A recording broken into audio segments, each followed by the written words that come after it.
কোরআনের আইন বাস্তবায়ন করা, আওয়াজ দিয়ে বলতে হবে এটা ইবাদত কিনা। ভাইরা আমার, আল্লাহ তাআলা বলছেন আলা লাহুল খালকু ওয়াল আমর। আল্লাহ বলেন, ও দুনিয়ার মানুষেরা শোনো, মনে রাখবা এই জমিন সৃষ্টি যার, আইন চলবে তার। আপনারা বলেন তো দেখি, এই জমিন কে বানাইছেন? একটু জোরে বলতে হবে, কে?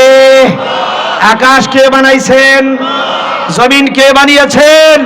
চন্দ্র সূর্য কে বানাইছেন? সুতরাং আল্লাহর জমিনে আল্লাহ তাআলার আইন ছাড়া আর কারো আইন আমরা মানি না, মানতে পারি না। কথা কোন ঠিক কিনা? সুতরাং আগামীর সুন্দর একটা বাংলাদেশ গড়ার জন্য কোরআনুল কারীমের আইন এই 56,000 বর্গ কিলোমিটারের প্রতি ইঞ্চি জমিনে বাস্তবায়নের কোনো বিকল্প নাই। ভাইরা আমার, আমি যেই কথা বলতেছিলাম, আমার নবী যখন বললেন, এই আমি যদি বলি পিছনে তোমাদের জন্য দুশমন আছে, মানবা? তখন সমস্ত কাফেররা বলবো যে হ্যাঁ মুহাম্মদ, অবশ্যই মানবো। কয় কেন? কয় জিন্দেগিতে তোমাকে একটা মিথ্যা কথা বলতে শুনি নাই। একটু সুবহানাল্লাহ কইবেন না? একটু জোরে পড়েন সুবহানাল্লাহ।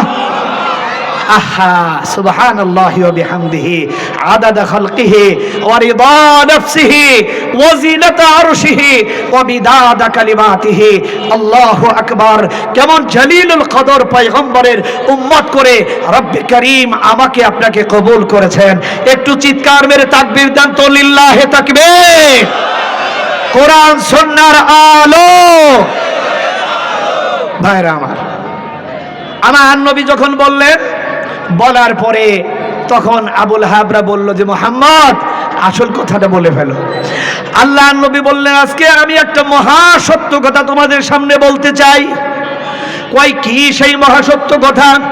কয় সেই মহা সত্য কথা হলো, তোমরা সকলেই ঘোষণা করো আশহাদু, বলেন আশহাদু আল্লাহ ইলাহা ইল্লাল্লাহু ওয়াহদাহু লা শারীকা লা ওয়া আশহাদু আন্না মুহাম্মাদান আবদুহু ওয়া রাসূলুহু। সুবহানাল্লাহ।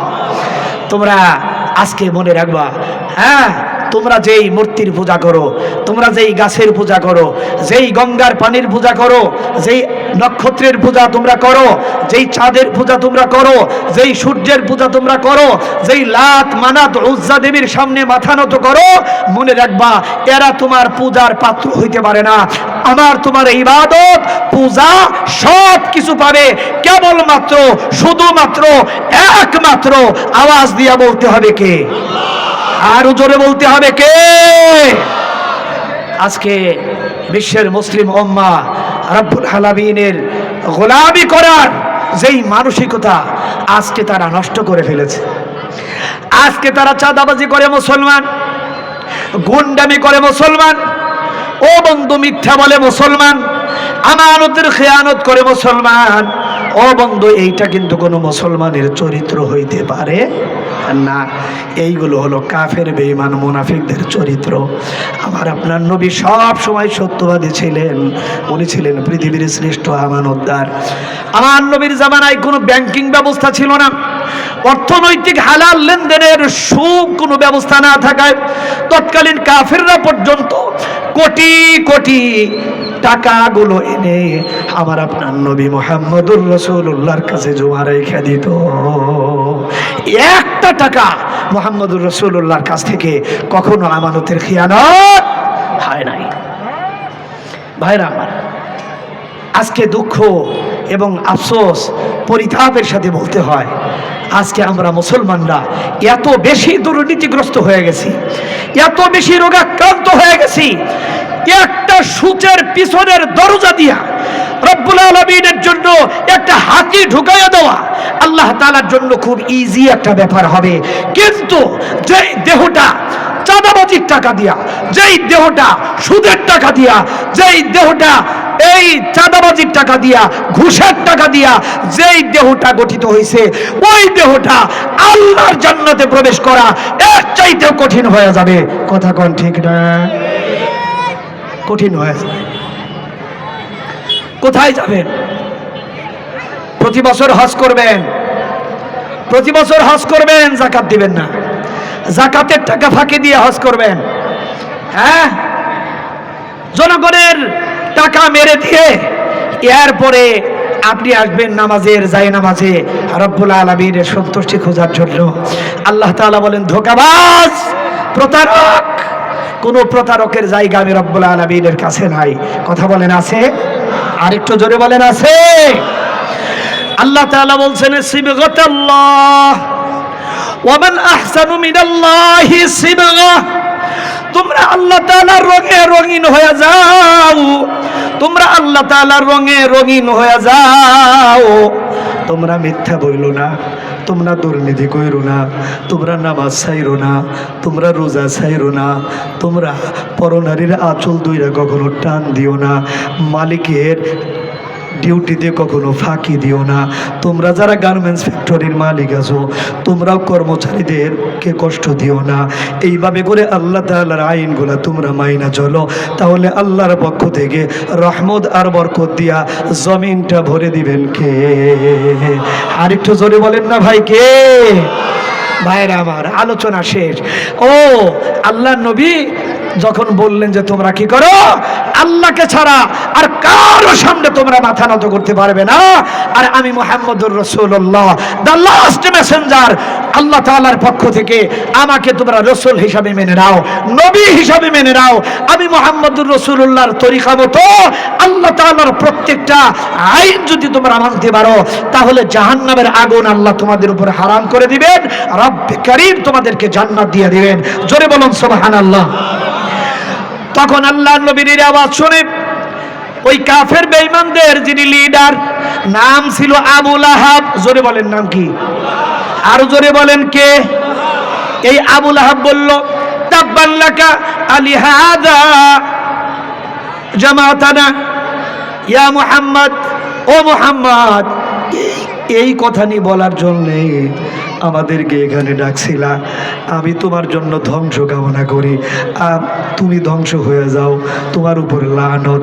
আল্লাহ তাআলা বললেন কত বড় বেয়াদব, যেই মানুষটাকে আমি বিশ্ববাসীর জন্য রহমত করে পাঠাইলাম, যেই মানুষটার কারণে আবু লাহাব আজও বাইসে আছে, যেই মানুষটার কারণে আজও ওরা অক্সিজেন পায়, যেই মানুষটার কারণে পূর্ব দিগন্ত থেকে দৈনিক সূর্য ওঠে, যেই মানুষটার কারণে ও বন্ধু আকাশ এত সুন্দর তারকা দিয়া আমি আল্লাহ তাআলা সাজায়া দিছি, আর সেই মানুষটার ধ্বংস কামনা করে এই আবু লাহাব।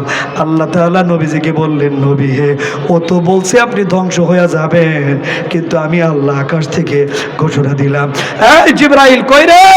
জিবরাইল কই লব্বাইক মাওলা আসি। আমি আমার ভাষায় কইলাম আর কি, এটা হাদিসের ভাষা না, আমি আমার ভাষায় আপনাদেরকে বুঝাইবার জন্য কইলাম। এই জিবরাইল কই? জিবরাইল কই মাওলা লব্বাইক আসি। কই দেরি করিস না, তাড়াতাড়ি রায় জমিনে নিয়ে যা, আমি আল্লাহ তাআলা রায় দিয়ে দিলাম। সকলেই পড়েন তাব্বাত ইয়াদা আবি লাহাবি ওয়া তাব। আল্লাহু আকবার কোন, আর জোরে কোন আল্লাহু আকবার। আল্লাহ কই কিসের নবী আপনি ধ্বংস হবেন? ইয়া রাসূলুল্লাহ কেন আপনি ধ্বংস হবেন? ওই আবু লাহাবের তো বাটপার, ও বলল আপনি ধ্বংস হয়ে যাবেন, আর বলছি আপনি ধ্বংস হবেন। আপনি রায় আমি জিবরাইলের কাছে পাঠিয়ে দিলাম, এই রায় পড়বেন, আবু লাহাবকে শোনাবেন, আপনি ধ্বংস হবেন না, আবু লাহাব ধ্বংস হবে না, ধ্বংস হয়ে গেছে। আবু লাহাব ধ্বংস হবে, ওর বংশকে আমি আল্লাহ নির্বংশ করে দেব। কথা কোন ঠিক না রে ভাই? ভাইরা আমার, এই আবু লাহাব, আবু জাহল এতটাই ঘৃণার পাত্র। আমাদের দেশের হিন্দু যারা, বৌদ্ধ যারা, খ্রিস্টান করা যারা, তারা পূজা করে মূর্তির। জোরে বলেন কিসের পূজা করে? মূর্তির পূজা করে। এই মূর্তি পূজকরাও তাদের যেই দাদা হুজুর আবু লাহাব, আবু জাহাল, তাদের নাতিপুতিদের নাম কোনোদিন আবু জাহল রাখে না। কথা কোন ঠিক না? আবু লাহাব কখনো রাখে না। কেন? ঘৃণা, ঘৃণা। সুবহানাল্লাহ কোন, আর একটু জোরে কোন না সুবহানাল্লাহ। ভাইরা আমার, বেজার হইছেন আপনারা?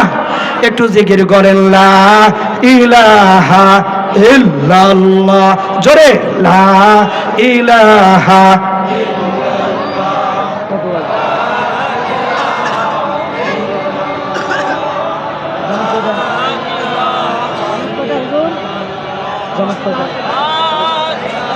আলোচনা শেষ করে দিন।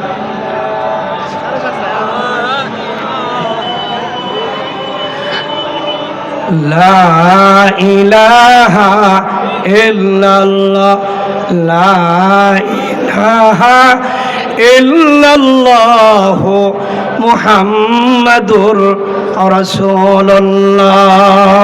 একটু পড়ুন সাল্লাল্লাহু আলাইহি ওয়াসাল্লাম।